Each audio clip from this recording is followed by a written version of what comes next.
अब हम जल्दी से ज्यादा समय नष्ट न करते हुए सीटों पर आ रहे हैं। हेमेंद्र, हम ये बता रहे हैं कि 24 का अनुमान इस समय का, अगर आज लोकसभा के चुनाव होते हैं तो आज तक का ये जो सर्वे है उसके परिणाम क्या कहते हैं। बीजेपी और कांग्रेस दो मुख्य राजनीतिक दल हैं मध्य प्रदेश में जो आपस में लड़ते हैं, और तीसरा कोई बड़ा राजनीतिक दल ऐसा नहीं है जो इनको 27 सीटें, बीजेपी को 29 में से मध्य प्रदेश में अगर आज चुनाव होते हैं तो आज तक के सर्वे के अनुसार अनुमान जो आज का है उसमें 27 सीटें बीजेपी को, यानी कि एक सीट का भी नुकसान हो रहा है 2019 के मुकाबले।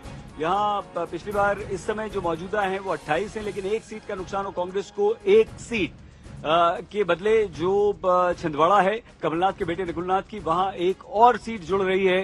ये सीट भी हम आपको बताएंगे, वो मंडला है या कोई और है, हेमेंद्र आपको बताएंगे। लेकिन बहुत ज्यादा आपकी मेहनत रंग तो नहीं लाई है, एक ही सीट का फायदा होता हुआ दिख रहा है। आपका अनुमान कह रहा है। मैं आपसे बताता हूं कि इस बार जो लोकसभा का चुनाव होगा, भारतीय जनता पार्टी देश में 200 सीट से नीचे आ जाएगी और कांग्रेस पार्टी 150 सीट से ऊपर का आंकड़ा पार कर लेगी। जब नतीजे आएंगे तो आप देखिएगा। इसका आधार क्या है? इसका आधार जनता का विश्वास है।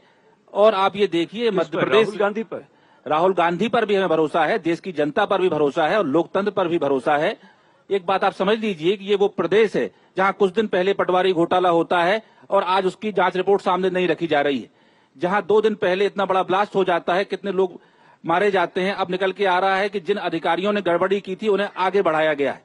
इस मध्य प्रदेश में जनता की स्थिति, पीयूष जी, जनता ठीक है, आप बहुत सारे मुद्दे उठाते हैं, इसके अलावा किसानों के भी मुद्दे हैं, किसानों की बात भी आप करते हैं कि किसान भी नाराज चल रहा है, लेकिन जब वोट देने की बात आती है तो मध्य प्रदेश की जनता बीजेपी को। सईद भाई, अभी इसी विधानसभा चुनाव में भारतीय जनता पार्टी ने बोला था कि 2700 रुपए गेहूं का एमएसपी देंगे, 3100 रुपए धान का एमएसपी देंगे और लाडली बहनों को 3000 रुपए देंगे। इसी पूरे भोपाल में होर्डिंग लगे हुए थे। अरे भाई, प्रश्न तो हमारा यही है कि ये आ गया है। और जिस सरकार ने, अभी बजट सत्र चल रहा है, कल राज्यपाल के अभिभाषण में न 2700 के एमएसपी की बात हुई गेहूं के, न 3100 के धान के बात हुई। ये सब बात, उसके बावजूद पीयूष जी मेरा प्रश्न ये है, मैं हेमेंद्र से चाहूंगा कि हेमेंद्र भी एक प्रश्न आपसे पूछ ले, साथ साथ हमारे दोनों का आप उत्तर दीजिए।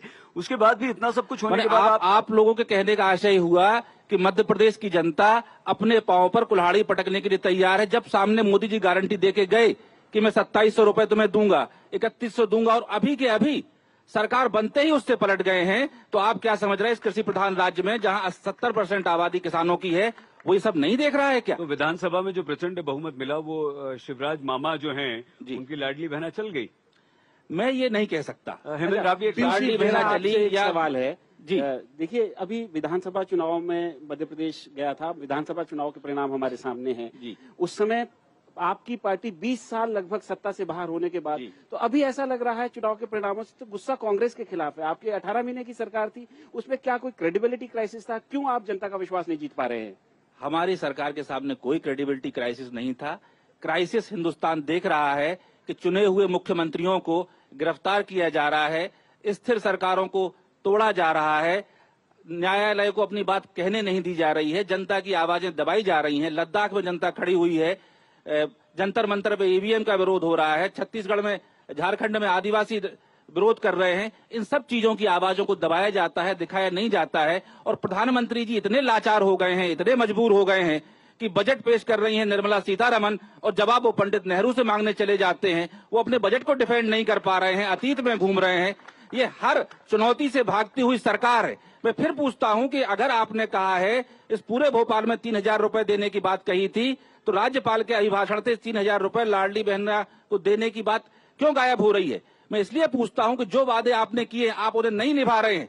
उसके बाद भी अगर आप जीत का दावा करते हैं तो इसका मतलब है कि वो वोट जनता से नहीं आ रहा है, किसी और जगह से आ रहा है, और उसके डंके की चोट पर आप ये बात कर रहे हैं। कोई फिक्सेशन है, कोई मैनिपुलेशन है, क्योंकि आप सरेआम जनता से झूठ बोल रहे हो, वादे करते हो, उनसे मुकर जाते हो। हर चीज को आप पीछे, यहाँ बेरोजगारी में नंबर 1 हो रहा है मध्य प्रदेश, महिला अत्याचार में नंबर 1 हो रहा है, आदिवासियों के सिर पे पेशाब इस मध्य प्रदेश में की जा रही है, और उसके बाद आपको मिल रहा है वोट नहीं मिल रहा है। अभी मैं कह रहा हूं, इसी लोकसभा का आप हिसाब लगा लीजिए, 10 से 15 सीटें विधानसभा के चुनाव में भी हम जीतने की स्थिति में थे।